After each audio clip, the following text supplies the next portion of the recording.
नमस्ते दोस्तों, स्वागत है आपका हमारे YouTube channel Hindi medium biology पे, जहां आज हम अपनी कक्षा 12वीं के अध्याय 2 के भाग 6 को पढ़ेंगे। इससे पहले मैंने आपको भाग 5 तक पढ़ा दिया है। उम्मीद है आपने भाग 5 तक अच्छे से पढ़ लिया होगा और अच्छे से समझ लिया होगा।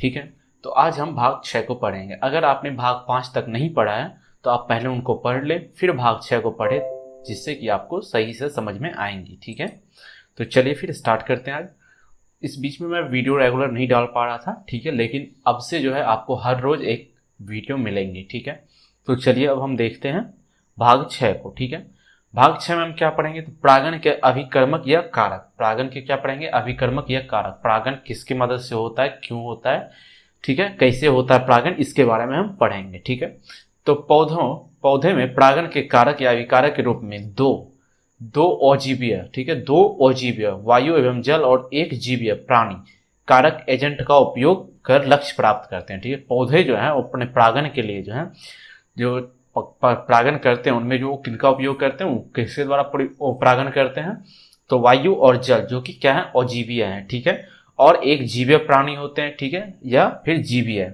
ठीक है, जीवीय में क्या होंगे, कुछ भी प्राणी हो सकते हैं। ठीक है, उनका उपयोग करते हैं। किसके लिए उपयोग करते हैं, तो जनन करने के लिए उपयोग करते हैं। प्रागण करेंगे, प्रागण में क्या होगा, तो प्राक्कन जो है प्राककोश से जो प्राक्कन निकलता है, प्राक्कन को जो है प्रागण करना पड़ता है अपनी नर भाग से जो मादा भाग पे जाने के लिए। ठीक है, तो प्रागण किसके द्वारा होता है, तो वायु जल, ठीक है, वायु और जल ये क्या हो गए, अजीवीय हो गए। ठीक है, और जो जीवीय हो गए वो क्या हो गए, प्राणी हो गए। ठीक है, अगर वायु से और जल से करते हैं, ठीक है, एक जगह से दूसरी जगह, जैसे प्राककोश से जो प्राक्कन निकले, ठीक है, वो जो मादा भाग पे जाएगा, मादा के वर्तिकाग्र पे जाएगा, तो अगर वो वायु के द्वारा जाता है या जल के द्वारा जाता है तो वो कैसा, अजीवीय है। ठीक है, अगर वो किसी प्राणी के द्वारा जाता है, ठीक है, किसी कीट के द्वारा जाता है या किसी पक्षी के द्वारा जाता है, तो वो क्या है, जीवीय है। ठीक है, तो इनके मदद से क्या करेगा, वो अपने लक्ष्य को प्राप्त करेगा। पौधे अपने लक्ष्य को प्राप्त करते हैं। प्रागण के लक्ष्य क्या होता है, प्रागणों का लक्ष्य क्या होता है, प्रागणों का लक्ष्य होता है कि प्राककोश से जब प्राक्कन निकलते हैं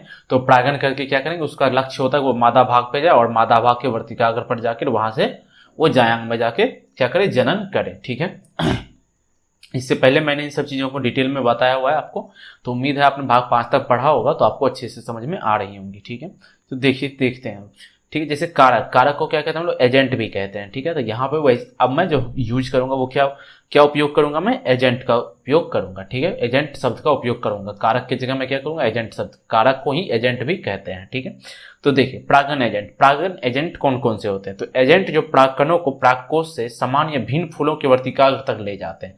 एजेंट, प्रागण एजेंट किसको कहते हैं, ऐसे एजेंट, ऐसे कारक जो प्राक्कनों को प्राककोश से समान या भिन्न फूलों के वर्तिकाग्र तक ले जाते हैं। ठीक है, प्राककोश से प्राक्कनों को क्या कहते हैं, प्राककोश से प्राक्कनों को समान या भिन्न फूलों के वर्तिकाग्र तक ले जाते हैं। ठीक है, वो किसके थ्रू जाते हैं, किसके द्वारा जाते हैं, वो किसके द्वारा जाते हैं, प्रागण एजेंट के द्वारा जाते हैं। वो एजेंट कौन कौन से हो सकते हैं, वायु हो सकते हैं, जल हो सकते हैं, या कोई भी प्राणी हो सकते हैं। ठीक है, तो देखिए प्रागण एजेंट कितने प्रकार के होते हैं, ये 2 प्रकार के होते हैं। पहला जो कि जैविक एजेंट या प्राणी कारक, ठीक है, जिसमें कि जीवित जीव जो प्रागण के एजेंट के रूप में कार्य करते हैं। ठीक है, अगर देखिए प्रागण एजेंट अगर जैविक एजेंट होगा या प्राणी कारक होती है, क्या इसमें क्या होगा, इसमें जो है जीवित जीव जो है क्या करेंगे, प्रागण के एजेंट के रूप में कार्य करेंगे। ठीक है, जैसे उदाहरण के लिए देख लीजिए कीट या पक्षी। ठीक है, जैसे देखिए कोई कीट जब किसी पुष्प पे बैठता है उसका सुगंध के लिए या उसके नेक्टर के लिए, तो क्या कहते हैं, जब वो वहां बैठता है तो उसके शरीर पे जो है किसी भी प्रकार से उसके शरीर पर या शरीर के किसी भाग में क्या होता है, प्राक्कन जो है वो लग जाता है। ठीक है, प्राक्कन लग जाता है, और जब वही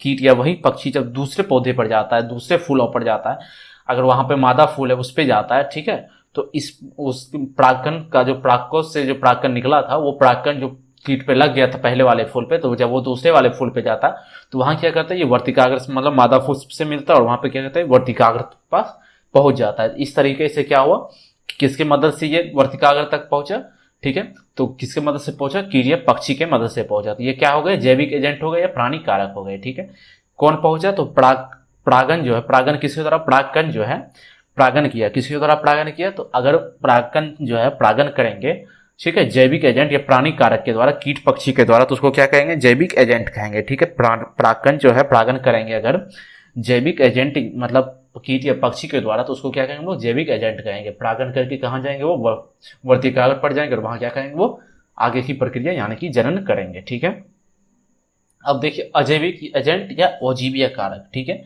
अजैविक एजेंट या अजीवीय कारक क्या होते हैं, ठीक है। तो जो निर्जीव जीव है, ठीक है, निर्जीव जीव जो परागण के एजेंट के रूप में कार्य करते हैं, ठीक है। अजैविक एजेंट क्या होंगे, ऐसे जीव जो निर्जीव होंगे, ठीक है। तो निर्जीव जीव जो परागण के एजेंट के रूप में कार्य करते हैं उनको क्या कहते हैं हम लोग, अजैविक एजेंट या अजीवीय कारक कहते हैं, ठीक है। जैसे उदाहरण के लिए लीजिए पानी और हवा, ठीक है। जैसे देखिए कभी कभी क्या होता है, जैसे मक्के में देखा होगा आपने, मक्के का पौधा देखा है ना आपने, मक्के के पौधे में जो भुट्टा होता है, ठीक है, भुट्टा में देखे थे होंगे बाहर रेसा जैसा निकला हुआ रहता है, ठीक है, जिसको जो कि रेसा रेसा बाहर ब्राउन कलर का निकला हुआ रहता है, वो क्या होता है, वह वर्तिकाग्र होता है। वर्तिकाग्र क्या कहता है, तो वो किसका वेट करता है, परागकण का। परागकण क्या करते हैं, जैसे देखिए हवा के माध्यम से जो परागकण आएंगे, ठीक है, उसको जो है वो पकड़ने के लिए, जो उसको जो अपने पास रखने के लिए जो वो क्या होता है, भुट्टे से बाहर निकला होता है। जब उसके ऊपर परागकण आते हैं वो क्या है, वर्तिकाग्र है, ठीक है, उसके थ्रू क्या होता है, फिर जनन होता है। इसी प्रकार से किसी भी पुष्प में जैसे परागकोश से परागकण निकला, ठीक है, परागकोश से जब परागकण निकला, ठीक है, तो फिर क्या होगा, परागकण हवा के माध्यम से अगर या पानी के माध्यम से अगर परागकण जो है वो नर भाग से मादा भाग मतलब कि वर्तिकाग्र तक जाता है, ठीक है। वर्तिकाग्र तक जाने के लिए अगर उसने पानी या हवा का उपयोग किया, ठीक है, किसी भी परागकण, कोई भी परागकण जो है वर्तिकाग्र तक जाने के लिए पानी या हवा का उपयोग करता है तो वो क्या होते हैं, अजीवीय कारक होते हैं, ठीक है। पानी और हवा क्या हो गया, अजीवीय कारक है। तो कोई भी परागकण किसका उपयोग किया, अगर पानी और हवा का उपयोग किया तो वो क्या किसका उपयोग किया, अजीवीय कारक का उपयोग किया, ठीक है। तो अगर परागकण, ठीक है, अगर परागकण परागण करने के लिए अजीवीय कारक का उपयोग करते हैं तो उसको क्या कहते हैं, वो क्या होंगे, तो पानी और हवा होंगे, ठीक है। पानी और हवा का उपयोग करते हैं तो वो क्या होते हैं, अजीवीय कारक होते हैं, ठीक है। इसी प्रकार से जीवीय कारक भी मैंने आपको बताया कि अगर कीट या पक्षी का उपयोग करेंगे परागण करने के लिए तो क्या होंगे, जीवीय कारक होंगे या प्राणी कारक होंगे, ठीक है। अगर पानी या हवा का उपयोग करेंगे परागण करने के लिए, परागण जो है परागण करने के लिए अगर पानी या हवा का उपयोग करेंगे तो क्या होंगे, अजीवीय कारक होंगे, ठीक है, अजैविक एजेंट कहलाएंगे वो, ठीक है। अब देखिए हवा से परागण कैसे होता है, ठीक है, इसको आप पवन से परागण या वायु से परागण कह सकते हैं, ठीक है। तो देखिए हवा या वायु से परागण कैसे होता है, ठीक है, यहाँ मैं आपको सरल भाषा में समझाने का प्रयास करता हूँ, ठीक है। तो देखिए हवा से परागण कैसे होता है, पराग को एक पौधे से दूसरे पौधे में स्थानांतरित करने की प्रक्रिया। परागण क्या है, परागण क्या है, तो परागण है पराग को एक पौधे से दूसरे पौधे में स्थानांतरित करने की प्रक्रिया, जिससे पराग वायु द्वारा ले जाया जाता है, ठीक है, वायु धाराओं द्वारा ले जाया जाता है। हवा से परागण कैसे होता है, तो पराग को एक पौधे से दूसरे पौधे में स्थानांतरित करने की प्रक्रिया, ठीक है, वो क्या कहते हैं, परागण कहते हैं। और हवा से परागण कैसे होगा, तो जिसमें कि पराग जो है वायु के धाराओं द्वारा ले जाया जाता है, वायु की मदद से जो है परागण, जब वायु की मदद से होगा तो उसको क्या कहेंगे, हवा से परागण या वायु से परागण कहेंगे, ठीक है। इस डेफिनेशन को जो आप अच्छे से लिख लीजिएगा। अब देखिए पवन परागण के लक्षण या वायु परागण के लक्षण या पवन परागण के लक्षण या हवा से परागण के लक्षण, कुछ भी आप इसको कह सकते हैं, ठीक है। तो जैसे देखिए पवन परागण के लक्षण, पवन परागण के लक्षण क्या होते हैं, तो वर्तिकाग्र बड़ा होता है, ठीक है, वर्तिकाग्र किसी जैसे भुट्टे से ही देख लीजिए, मक्के के पौधे में जो भुट्टा होता है उससे जो वर्तिकाग्र निकला होता है वो कैसे रेशेदार जैसा बड़ा बड़ा होता है। वो किस लिए होता है, जब हवा में जो परागकण होंगे जब हवा के माध्यम से इधर से उधर जा रहे होंगे तो वो उसको क्या करेंगे, पकड़ने का काम करेंगे, ठीक है। वर्तिकाग्र जो है उसको परागकण को पकड़ने का काम करेंगे, ठीक है। तो वर्तिकाग्र क्या होगा, बड़ा होगा, शाखाओं वाला और पंख वाला होता है। क्या होता है, शाखाओं वाला होता है और पंख वाला होता है। पवन परागण में जो वर्तिकाग्र होंगे, ठीक है, जो पवन परागण के द्वारा अपना जनन करेंगे तो इसमें क्या होगा, वर्तिकाग्र जो होगा वो बड़ा होगा, शाखाओं वाला होगा और पंख वाला होता है, ठीक है।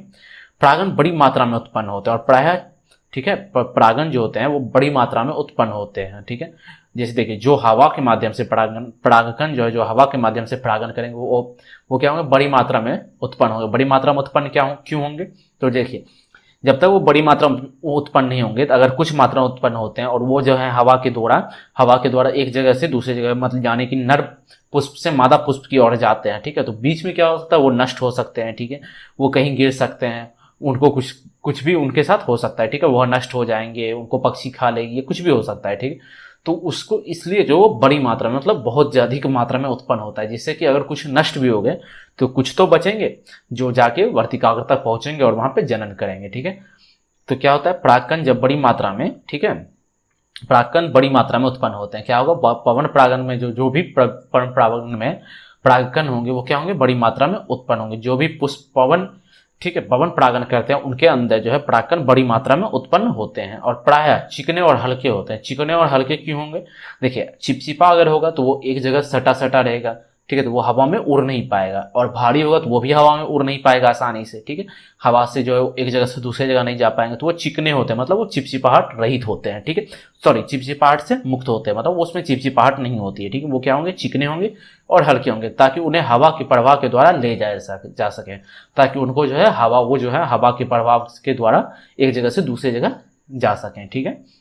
परागण हल्के और चिपचिपाहट रहित होते हैं। परागण क्या होंगे? हल्के होंगे और चिपचिपाहट रहित होते हैं। चिपचिपाहट रहित क्यों होंगे? अगर वो चिपचिपा होंगे, जैसा कि मैंने आपको पहले ही बताया, अगर वो चिपचिपा होते हैं तो वो क्या होंगे? कहीं कहीं जाके सट जाएंगे, कहीं से कहीं भी जाके चिपक जाएंगे, ठीक है, जिससे कि वो हवा के माध्यम से एक जगह से दूसरी जगह नहीं जा पाएंगे। या अगर भारी होंगे तो क्या होगा? वो ज्यादा दूर तक परागकण जो हवा के माध्यम से नहीं जा पाएंगे। इसीलिए क्या होगा? परागकण जो भी वायु परागण करेंगे वो परागकण कैसे होंगे? तो वो परागकण हल्के होंगे और चिपचिपाहट रहित होंगे, ठीक है।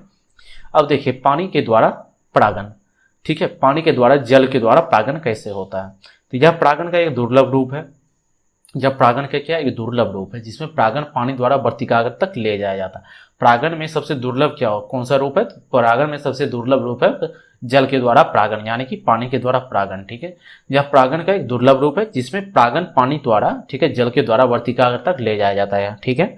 जिसमें क्या होगा? वर्तिकाग्र तक जो है परागण जो है, परागण किसके द्वारा करे? पानी के द्वारा करे। और कहाँ तक जाने के लिए परागण करता है? तो वर्तिकाग्र तक जाने के लिए परागण करता है, ठीक है। यह भी क्या होता है? दो विधियों से होती है, इनमें भी दो विधियां होती है, ठीक है। देखिए, वेलसिनेरिया तथा हाइड्रेलिया में नर फूल टूटकर नीचे की ओर तब तक तैरते हैं जब तक कि वे मादा फूलों के वर्तिकाग्र से संपर्क नहीं कर लेते हैं, ठीक। जैसे देखिए, वेलसिनेरिया तथा हाइड्रेलिया, ये क्या है? एग्जाम्पल है, ठीक है, ये उदाहरण है ऐसे पुष्प के, ठीक है। ये कुछ दो ऐसे पुष्प हैं, ठीक है, जो कि नर फूल होते हैं, ठीक है। और इससे जो है नर फूल पुष्प जो है, इसे टूटकर नीचे, नर पुष्प से जो है परागकण टूटकर नीचे गिरते हैं और पानी में तब तक तैरते रहते हैं जब तक वो मादा फूलों के वर्तिकाग्र से संपर्क नहीं कर लेते हैं, ठीक है। मादा पुष्प के वर्तिकाग्र तक नहीं पहुंच जाते हैं तब तक वो क्या करते हैं? तैरते रहते हैं, ठीक है, मतलब पानी में इधर उधर तैरते रहते हैं। लेकिन इसमें क्या होता है? इसमें क्या होता है? जनन करने का जो चांस है वो क्या होता है? कम रहता है। कम क्यों रहता है? जनन करने का जो चांस है वो कम क्यों रहेगा? इसलिए रहेगा, मान के चले पानी के अंदर वो गिरा, ठीक है, एक जगह से दूसरी जगह पानी के माध्यम से जा रहा, हो सकता है कोई मछली, कोई भी जानवर जो समुद्र में पानी में रहते हैं वो खा ले उसको, ठीक है। या फिर जब तक वो मादा पुष्प के पास पहुंचे, या मादा पुष्प ही पानी के द्वारा कहीं बह के चले जाए, या उनको ही कोई मछली खा ले, तो इनमें जो है जनन का जो चांस है वो बहुत कम रहता है, ठीक है। जिसके कारण क्या होता है? ये एक दुर्लभ श्रेणी में आ जाता है, ठीक है। तो वेलसिनेरिया तथा हाइड्रेलिया ये कहाँ होंगे? तो ये ताजा पानी में होंगे। ये क्या होंगे? ये ताजे पानी में होंगे, ठीक है। तो वेलसिनेरिया तथा हाइड्रेलिया में नर फूल टूटकर नीचे की ओर तब तक तैरते हैं जब तक कि वे मादा पुष्प के वर्तिकाग्र से संपर्क नहीं कर लेते हैं, ठीक है। तो ये वेलसिनेरिया तथा हाइड्रेलिया किसके कहाँ रहेंगे? तो ये ताजे पानी में पाए जाएंगे, ठीक है। उसी तरह से देखिए, जो स्टेरा एक समुद्री प्रजाति है और ये कहाँ पाए जाएंगे? समुद्र के पानी में पाए जाएंगे। इस मामले में तंतुमय परागण स्वयं पानी में होते हैं। इसमें क्या होता है? तंतुमय परागण होता है, ठीक है। और ये कहाँ होते हैं? स्वयं पानी में होते हैं। तंतुमय परागण कहाँ होते हैं? स्वयं पानी में होते हैं, ठीक है। अब देखिए, परागण जो कि पक्षी, कीट या जानवर के, ठीक है, जंतु की मदद से होता है, ठीक है। परागण जो है जो पक्षी, कीट या जंतु की मदद से होता है, उनमें क्या क्या लक्षण होते हैं, ठीक है। देखिए, जूफिली परागण का एक रूप है। क्या है? जूफिली परागण का एक रूप है जहां जंतुओं द्वारा पराग को स्थानांतरण किया जाता है, ठीक है। जूफिली क्या है? तो परागण का एक रूप है जहां जंतुओं द्वारा परागण को स्थानांतरित किया जाता है, मतलब एक जगह से दूसरी जगह जो है परागकण जाते हैं। वो किसके मदद से जाते हैं? अगर वो जंतुओं की मदद से जाएंगे तो उसको क्या कहेंगे हम लोग? जूफिली कहेंगे, ठीक है। जूफिली क्या है? परागण का एक रूप है जहां जानवरों द्वारा, जहां जंतुओं द्वारा पराग को स्थानांतरित किया जाता है, ठीक है। इसमें देखिए क्या क्या लक्षण होने चाहिए पुष्प में? तो पुष्प क्या? रंगीन होने चाहिए। रंगीन क्यों होने चाहिए? रंगीन इसलिए होने चाहिए ताकि ये आकर्षक लगे और इनके तरफ कोई भी जीव जंतु जो है, ठीक है, जो कोई भी पक्षी हो या कीट हो या जंतु हो, वो क्या है? इनकी तरफ आकर्षित हो सके। तो पुष्प कैसे होने चाहिए? रंगीन होने चाहिए। पुष्प में क्या होना चाहिए? सुगंध होने चाहिए, ठीक है। पुष्प में सुगंध हो, ठीक। सुगंध क्यों? तो वो भी क्या करेंगे? आकर्षित करने का काम करेंगे। किसको आकर्षित करने का काम करेंगे? तो पक्षी हो गए, कीट हो गए, ठीक है, या फिर जंतु हो गए, इनको क्या करेंगे? अपनी ओर आकर्षित करने का काम करेंगे, ठीक है। तो अपनी ओर आकर्षित करने का जो काम करेंगे तो उसमें क्या होना चाहिए? इनके पास सुगंध होना चाहिए, पुष्प रंगीन होना चाहिए, ठीक है। पुष्प पे क्या होना चाहिए? नेक्टर होना चाहिए, ठीक है। नेक्टर जो होता है एक रस होता है पुष्प के अंदर, जिसका कि मधुमक्खी जो है, मध बनाने में, मधु बनाने में उसका उपयोग करता है। ठीक है, तो वो भी मधुमक्खी भी क्या है, परागण में क्या करते हैं, सबसे ज्यादा मदद करते हैं। ठीक है, तो देखिए पुष्प में क्या होना चाहिए, नेक्टर होना चाहिए। पुष्प चिपचिपा परागण हो, चिपचिपा परागण क्यों हो, देखिए पुष्प अगर चिपचिपा परागण नहीं होगा, अगर वो सूखा रहेगा, ठीक है, पुष्प अगर चिपचिपा परागण नहीं होगा तो क्या होगा, वो किसी जो कोई भी मान के चले कीट या पक्षी या जंतु कुछ भी अगर पुष्प के पास आया, ठीक है, मान के चले मधुमक्खी आता है नेक्टर लेने के लिए, ठीक है, पुष्प के अंदर से उसका रस चूसने के लिए, नेक्टर लेने के लिए जब मधुमक्खी पुष्प पे बैठता है, ठीक है, तो अगर वो चिपचिपा नहीं हो तो वो मधुमक्खी के शरीर में चिपकेगा नहीं, और अगर मधुमक्खी के शरीर में नहीं चिपकेगा तो उसके द्वारा वो फिर परागण कैसे करेगा।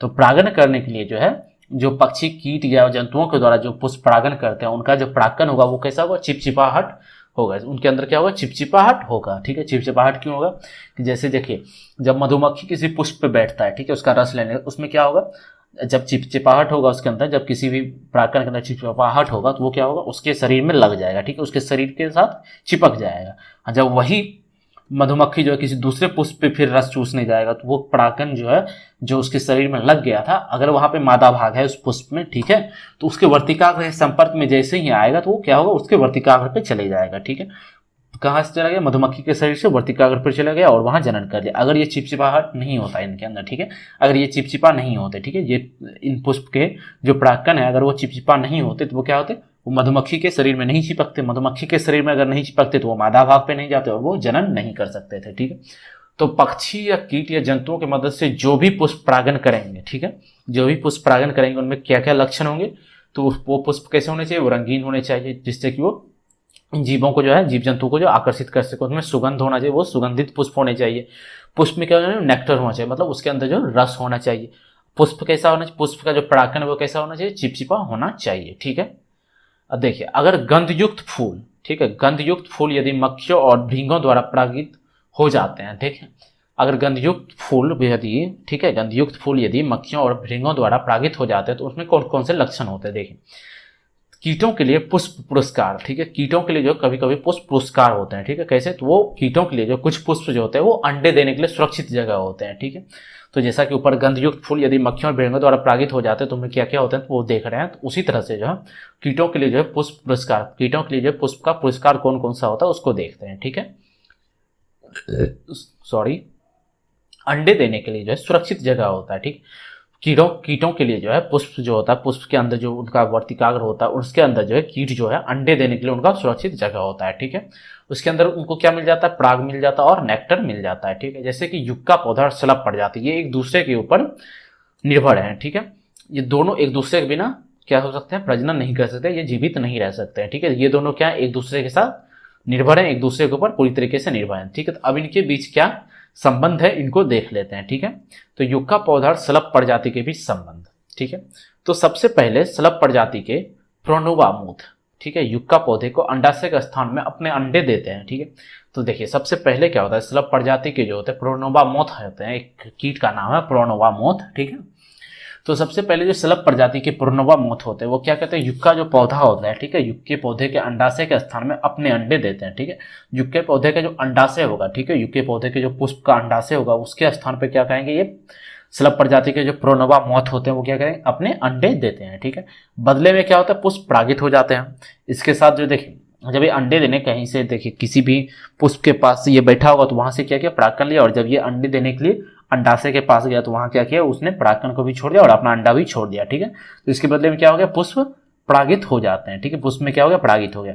दोनों एक दूसरे के बिना अपना जीवन चक्र पूरा नहीं कर सकते हैं। ठीक है, युक्का पौधा और शलभ प्रजाति के जो जीव होते हैं वो दोनों एक दूसरे के बिना क्या होते हैं, अपना जीवन चक्र पूरा नहीं कर सकते हैं। ठीक है, मोथ के लार्वा अंडे से निकलते हैं और इसी समय क्या होता है, इसी समय जो होता है परागन जो करते हैं तो जनन जो होता है उससे भी ये पुष्प जो होते हैं वो भी निकलते हैं। ठीक है, मोथ के लार्वा अंडों से निकलते हैं और परागन भी होता है। ठीक है, दोनों साथ साथ होते हैं।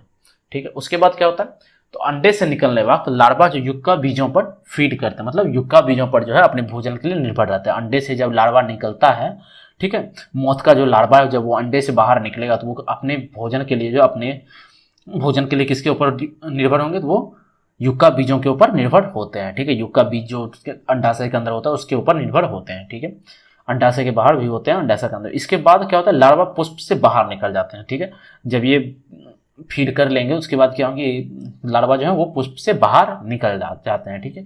उसके बाद ये कहाँ चले जाते हैं, ये मिट्टी के नीचे चले जाता है, और मिट्टी के नीचे क्या करता है, अपना कोकून बनाता है। मिट्टी के नीचे क्या करते हैं, ये अपना कोकून बनाते हैं, ठीक है। उसके बाद जो है दोनों ही अलग अलग हो जाते हैं और दोनों अपना अपना कार्य करते हैं। इसी तरीके से दोनों क्या है, एक दूसरे के ऊपर, ठीक है, युक्का पौधा और शलभ प्रजाति जो एक दूसरे के ऊपर क्या है, निर्भर है, ठीक है। दोनों का जीवन चक्र एक दूसरे के बिना पूरा नहीं हो सकता है, ठीक है। दोनों को जो अपना जीवन चक्र पूरा करने के लिए एक दूसरे की जरूरत पड़ेगी ही पड़ेगी। क्यों जरूरत पड़ेगी, क्योंकि युक्का पौधा का जो पुष्प होता है उसके अंडाशय में जब, ठीक है, शलभ प्रजाति के जो कीट होते हैं, जो भी जीव होते हैं इस प्रजाति के अंदर, वो जब अपने अंडे देने के लिए उसके अंडाशय में जाता है तो वहां क्या करते हैं, परागन को भी ले जाते हैं और वहां पे परागकण को लेके जाते हैं, परागन करते हैं, जिससे कि वो भी अपना जीवन चक्र आगे चलाते हैं और ये भी जो युक्का पौधा भी अपना जीवन चक्र आगे चलाता है और शलभ प्रजाति के भी जीव अपना जीवन चक्र चलाते हैं, ठीक है। तो दोनों क्या है, एक दूसरे के ऊपर निर्भर हैं और दोनों एक दूसरे के बिना अपना जीवन चक्र पूरा नहीं कर सकते हैं, ठीक है। अब देखिए, परागण या नेक्टर लुटेरे वे कीट जो परागण के लिए बिना पराग या नेक्टर का उपभोग करते हैं, ठीक है। वे कीट जो परागण के किए बिना, ठीक है, वैसे कीट जो परागण नहीं करते हैं, ठीक है, वैसे कीट क्या होते हैं जो परागण नहीं करते हैं, ठीक है, परागण किए बिना पराग या नेक्टर का क्या करते हैं, उपभोग करते हैं। पराग या नेक्टर को क्या करते हैं, उपभोग करते हैं, वो क्या कहलाते हैं, पराग या नेक्टर लुटेरे कहलाते हैं। जैसे देखिए उदाहरण, बॉम्बस एफिनिस की रानी, ठीक है, बॉम्बस एफिनिस जो कीट होते हैं उसकी रानी क्या होते हैं, वो परागण नहीं करती है, ठीक है, वो परागण किए बिना जो है परागण करती नहीं है, लेकिन पराग या नेक्टर का क्या करती है, उपभोग कर लेती हैं, ठीक है। तो वो क्या हो गए, पराग या नेक्टर लुटेरे हो गए, ठीक है। तो फिर मिलते हैं कब, आज हमारा जो आज का जो भाग है आज यहीं पर रहने देते हैं, ठीक है। अगली क्लास में जो हम इससे आगे पढ़ेंगे, ठीक है। उम्मीद है आपको वीडियो पसंद आया होगा। अगर आपको वीडियो पसंद आया तो वीडियो को लाइक करें, अपने दोस्तों के साथ शेयर करें और हमारे चैनल को सब्सक्राइब जरूर करें, जिससे कि मैं जब भी वीडियो अपलोड करूं आपके पास वो वीडियो सबसे पहले पहुंच जाए, ठीक है। अगर आपके मन में कोई प्रश्न है या डाउट है तो आप उसको कमेंट बॉक्स में लिखें या आप मुझे डायरेक्ट इंस्टाग्राम पे भी मैसेज कर सकते हैं, ठीक है। कुछ बच्चे जो है नोट्स के बारे में पूछ रहे थे, तो नोट्स जो है जैसे ही चैप्टर खत्म होगा उसका नोट्स का लिंक जो है मैं आपको दे दूंगा, आपको वहाँ से नोट्स मिल जाएंगे, ठीक है। और आपके लिए कुछ मैं सरप्राइज ला रहा हूँ, जिसकी जो कि है मैं आगे लाऊंगा। तो उसके लिए जो सरप्राइज को पाने के लिए जो है आपको वीडियो को, आपके जो भी अध्याय मैंने आपकी क्लास की, आपकी कक्षा की जो भी अध्याय मैंने पढ़ाई है, अपनी कक्षा की सारी अध्यायों को देखें, हर वीडियो को पूरा देखें, ठीक है। मिलते हैं फिर अगले वीडियो में, तब तक के लिए बाय।